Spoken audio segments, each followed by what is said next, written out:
Karibu katika Mwenda TV. Kuwa kwanza kuweza kupata taarifa zetu, tafadhali subscribe, lakini pia usiache kutani on notification kwa taarifa nyingi zaidi. Ni siku njema ambayo Bwana ameifanya, na leo tumepata kukutana na mtumishi wa Mungu exclusive kabisa, mchungaji Amiel Katekela. Kuna watu ambao wana wiki mbili, wengine wana wiki tatu hawajamsikia, hawajui yuko wapi. Kwa taarifa, wengine walikuwa wakipata taarifa kwenye group tumwombee mchungaji. Sasa ukweli wa kwa nini watu walikuwa wanaandika pale, Daudi Katembo, mimi binafsi na baadhi ya watu ambao tulikuwa tukiwasiliana nao, ukweli ulikuwa ni ugonjwa ambao aliupata ni ghafla. Yeye atatueleza mambo mengi kuhusiana na hilo, na sasa hivi anaendeleaje, amepata ahueni kidogo. Tukaona bila shaka tukiwa hapa nyumbani kwake Masumbwe tuweze kuzungumza naye na atuambie hali halisi na ukweli ni upi katika afya yake. Bwana Yesu asifiwe, Pastor. Amina. Bwana asifiwe. Amen. Habari uzima? Namshukuru Mungu. Mungu ni mwema. Amen. Ndio. Karibu sana bwana. Sisi tumekuwa wenyeji hapa Masumbwe muda mrefu kidogo. Karibuni sana. Siwezi kusema pole na ugonjwa, naweza nikasema hongera kwa kuyashinda mashindano haya. Namshukuru Mungu. Mungu ni mtetezi wetu. Amen. Tunashinda na zaidi ya kushinda. Amen. Yes. Sawa. Sisi tunataka kujua machache ili wale ambao ni watoto wako wa kiroho, watu wanaofuatilia huduma yako, marafiki wa huduma yako waweze kujua. Kwa takriban wiki tatu sasa, ama tunaweza kusema mwezi, tangu Dar es Salaam kongamano lile, watu ambao tuko karibu yako tuliona namna ambavyo ulikuwa unapitia, lakini wengine wanaweza wakawa wanaona kwamba ulivyoingia katika ile kongamano wanajua bendera chuma, mlingoti chuma. Sasa ukweli ni upi katika hili, na maendeleo yako ya kiafya yako vipi? Namshukuru Mungu, mpaka sasa naweza nikasema nimeanza kukaa vizuri tangu nilipomaliza ule mkutano wa injili kule Kigoma kwa mwinjilisti wa taifa wa TAG mchungaji Kazimoto, sehemu ya Buzebazeba. Nilimaliza ule mkutano nikiwa nimechoka sana, na nikaendelea na ziara pale ya kurudi chuoni. Nilishuka tu jukwaani nikaanza kuendesha gari kurudi Dodoma. Kwa hiyo pale baada ya kufika Dodoma nilianza kuhisi kama hali si sawa. Nikahisi tu kwamba ni uchovu, lakini niliendelea. Ile hali ikawa inanisumbua, kichwa kinagonga, mwili kama unaishiwa nguvu, mapigo ya moyo yanaenda kasi, nikawa sielewi. Kutokana na vile nikawa na muda mwingi wa kuongea na simu za watu wenye shida mbalimbali na kuwaombea, nikawa mpaka kulala nafika nalala saa 9, saa 10. Kitendo kile sasa kikapelekea kumbe nilikuwa na sababisha hitilafu kwenye mwili. Wakati tumemaliza ule kongamano Dar es Salaam kule Malamba Mawili, nilimaliza ile kongamano nikafika Dodoma tena chuoni, hali ikaanza kuwa sio nzuri. Nikawa nimelazimika kuja nyumbani huku Masumbwe, nikasalimia familia. Nilifanikiwa kufika salama nyumbani, ila kutoka nilishindwa hata kuendesha gari, ikanibidi nipande basi tu sasa. Lakini katika kule kusafiri, yani nilishangaa hali inakuwa mbaya zaidi. Nikaenda hospitali, nikacheki, wakagundua kwamba ni uchovu tu wa mwili umesababisha homa kali, nikapewa dawa. Lakini nilivyokwenda kufika Dodoma, nikashangaa usiku huo ulikuwa mgumu sana. Sikupata usingizi hata kidogo. Mwili ulikuwa hovyo, lakini baadaye nikashangaa damu inaanza kutoka puani. nyingi sana kama breed ile ya pressure.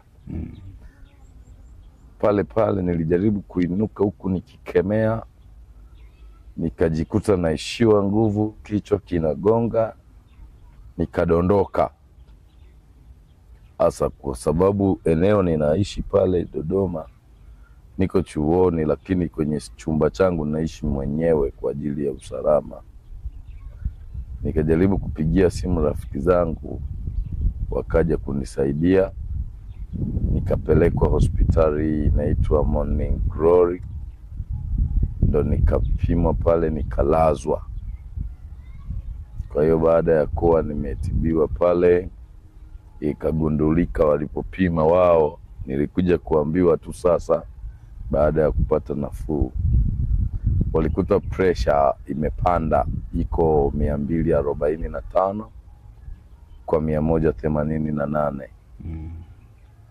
Na wakajaribu kuangalia imesababishwa na nini, wakakuta nina muda mrefu sana wa kufanya shughuli bila kupumzika. Kwa hiyo mwili umekuwa stressed, hauna ile utulivu wala mapumziko. Lakini pia kutokana na ile vita ya huduma, kama mnavyokumbuka, mtumishi wa Mungu Eric, wiki hiyo nilikuwa ninashambuliwa tena na wale watu wachache waovu waliokuwa wakinitishia kwa ajili ya mauaji. Kwa nikawa naumia moyoni, huku nikitafakari kwamba hii vita itaisha lini. Wakati nikitafakari hiyo, kumbe nikasababisha pressure ikazidi kuwa kubwa, na ndo ikatengeneza depression, kitu kilichosababisha mishipa ikapasuka ya kichwa, na ndiyo damu ile kuendelea kutoka. Kwa hiyo nimekuwa katika ile hali kwa muda wa siku zote hizi. Namshukuru Mungu tu nilipata nafasi ya kwenda chuoni kuandika mtihani, lakini sikuwa darasani kama wenzangu, na Bwana amesaidia, tumepata likizo na tumemaliza kufunga chuo tayari, lakini bado napitia changamoto hii. Ndiyo maana kwa sasa hivi, hususani hasa wiki hii, kwa wale wanaonipigia simu, ni simu chache sana nimepokea, kutokana na muda mwingi nakuwa kwenye kusumbuka. Kuna ile taarifa ya daktari mmoja wakati na kuja kuonana na wewe, ambaye tuliwasiliana naye, akatueleza pia kuhusu shambulio la moyo. Hii iko vipi kuhusiana na hilo? Maana na yenyewe ilileta taharuki, na wakati nazungumza na baadhi ya watu ni kama nilivyoongea na watu wawili watatu, nikaona kama wanaona kama sasa mchungaji anaenda mbinguni kwa Baba. Bendera inaanza bendera chuma mlingoti chuma, kwamba inakuwa bendera chuma mlingoti mabua. Sasa hii shambulio linatokana na hilo swala la kuwa na vile vitisho kurudi tena, pamoja na changamoto hizi za kutopumzika, ama lenyewe liko vipi? Hapana, kwa mujibu wa maelezo ya daktari, kama unakumbuka, mwaka jana mwezi wa 5 nimekuwa nikishuhudia hata kwenye mikutano. Mwaka jana mwezi wa 5 nilipewa sumu. Hasa ile sumu iliniathiri sana kwenye moyo, na iliathiri ubongo pamoja na ini na figo. Lakini kwa juhudi za madaktari na maombi ya watakatifu, Mungu aliniponya ini pamoja na figo. Maana mwanzo ini lilikuwa linasoma infection 72%, na figo zilikuwa zimefeli kwa 67%. Ndio ile hali iliyokuwa inapelekea kuvimba tumbo, kuvimba miguu na macho kubadilika na kukosa choo ndogo.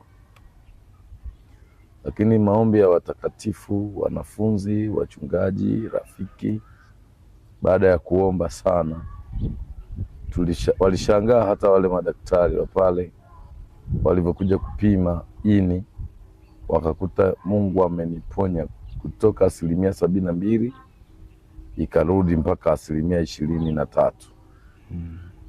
Alafu figo kutoka 67% ile ikashuka mpaka 21%. Kwa hiyo wakaniambia kwamba Mungu aliyekuponya haya matatizo mazito, huyo anaweza kumaliza maumivu yote ya sumu mwilini. Kwa hiyo akanipa tu dawa. Kwa hiyo sasa nikawa nimeendelea na kumeza dawa na kuomba, lile tatizo likawa kama limeisha kabisa, lakini nikawa mara kwa mara sasa napata kama maumivu fulani ya moyo.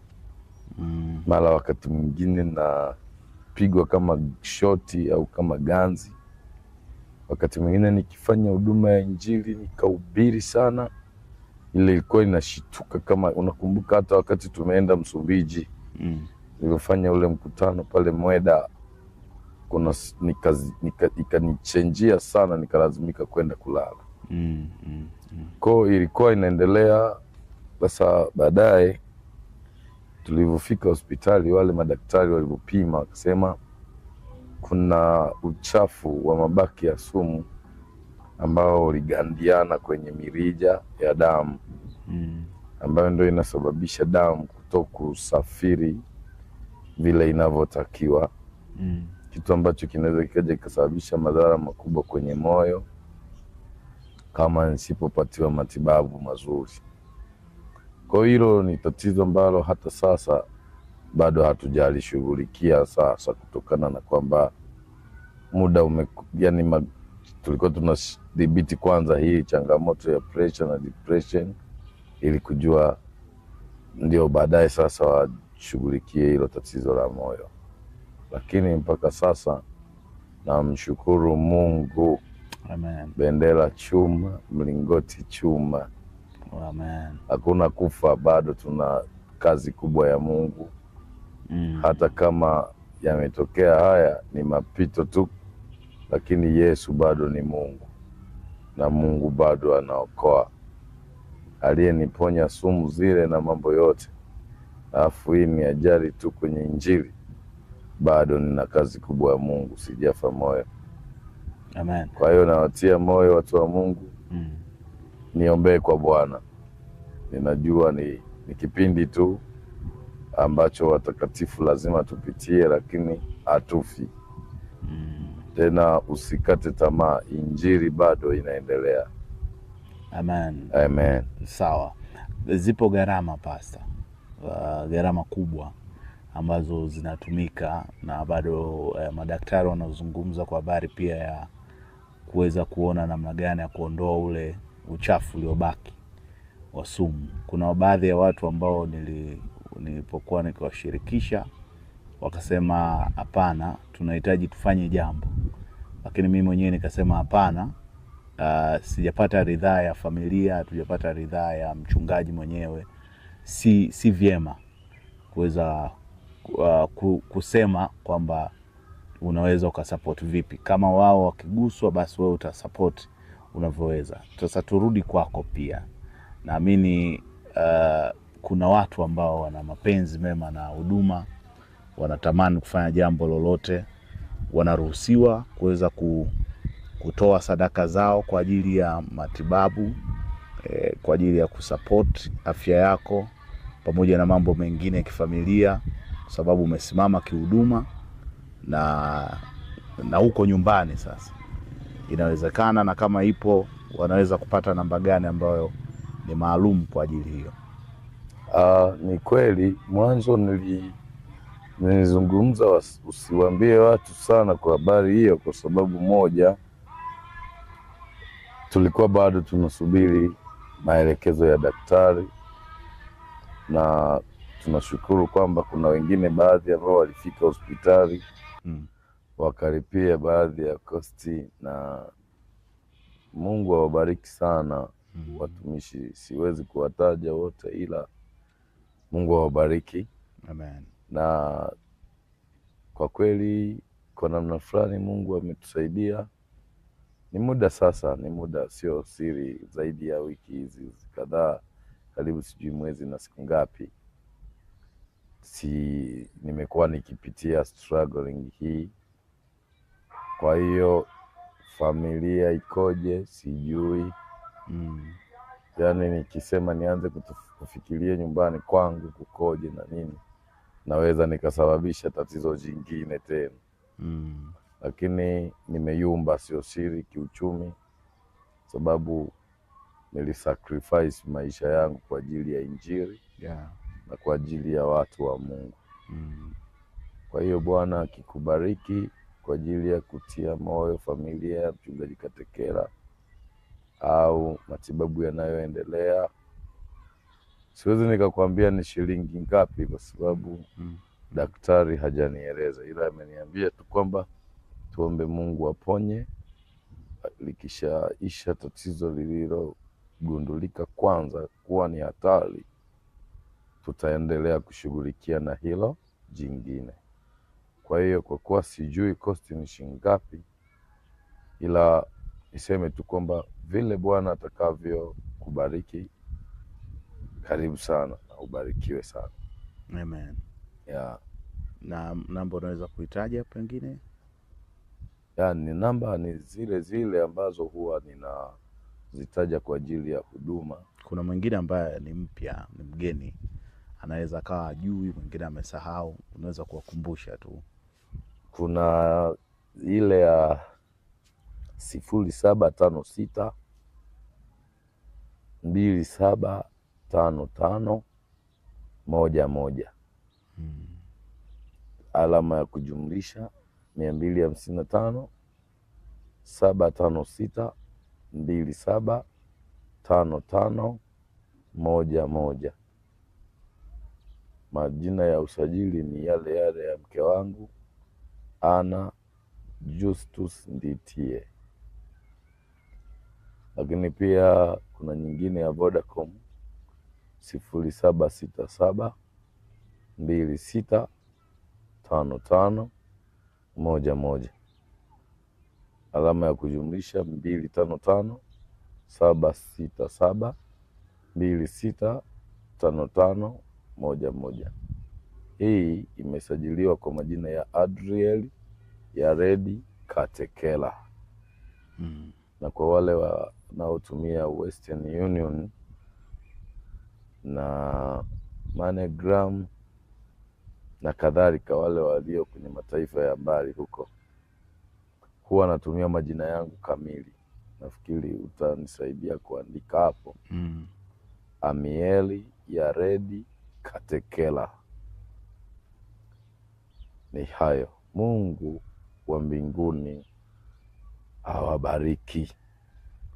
Amen. Na niseme tu kwamba kuna wakati Goliati aliruhusiwa kumtukana Mungu wa majeshi. Ule wakati ulikuwa ni mgumu sana kwa wana wa Israeli, lakini tunamshukuru Mungu kwamba kuna wakati wa Daudi kukikata kichwa cha Goliati. Na upenda sana ule wimbo wa Bahati Bukuku na hilo jambo alilolizungumza. Na mimi ninakubaliana nalo kwamba ni kipindi tu shetani aliruhusiwa kutujaribu pia, lakini haimaanishi kwamba Mungu kashindwa. Hata sasa nina simu yangu hii, ninaumia, yani hata hapa naongea na wewe nafikiri nikokuwa kamera iko mbali, moyo unakimbia sana. Lakini simu zinapigwa, nikipata chansi kidogo nikaiona napokea, ninaombea mtu, nakemea pepo, anafunguliwa, na mimi tunaendelea na dawa. Ninajua hii ni pito dogo tu, kesho yangu mimi ni mshindi kabisa. Amen. Na naomba maombi kwenu. Tuna mkutano unaendelea Dodoma hapa Mtumba, na kama Bwana akitupa neema tunaendelea kuhubiri pale, lakini kuna mikutano mingine mingi iko mbele yetu, kama Iringa, mwingine uko Dar es Salaam pale Tazara kwa Askofu Mabuga, Iringa kwa Askofu Swenya, lakini tuna mikutano mingine mingi Dodoma kwa Askofu Mkuyu na sehemu nyingine mbali mbali.